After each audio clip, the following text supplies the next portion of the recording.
এই যে এখানে রান্না হতে দেখছো, এটা কিন্তু আজ আমি রান্না করছি। আর আজ আমাদের বাড়িতে রান্না হবে চিকেন। আমার অনেক দিন থেকেই না চিকেন খেতে ইচ্ছে হচ্ছিল। এক সময় কিন্তু মাটন আমি অনেক পছন্দ করতাম। এইবার জামাই ষষ্ঠীর পর থেকে না আমার মাটন আর ভালোই লাগে না। তো রান্না বাড়ি তো আমি কমপ্লিট করে নিলাম, এখন চলে আসলাম লাস্সি খাওয়ার জন্য। এতদিন বৃষ্টির পর আজ কিন্তু আমাদের এখানে অনেক গরম পড়েছে। খাওয়া দাওয়া কমপ্লিট করে এখন আমি চলে আসলাম ভিডিও বানানোর জন্য রেডি হতে। আর আমার রেডি হওয়া দেখে সূর্য মামা কোথায় যেন লুকিয়ে গেল ভয়ে। আর সব সময় এটাই হয় আমার সাথে, 2-3টা ভিডিও বানানোর সাথে সাথেই কিন্তু পরে রোদও উঠে গেল।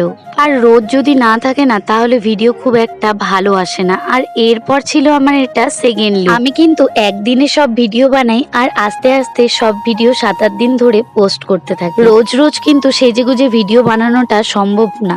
আর সবশেষে এটা ছিল আমার লাস্ট লুক। আচ্ছা তোমরাই বলো তো আমাকে কোন সাজে বেশি ভালো লাগছে।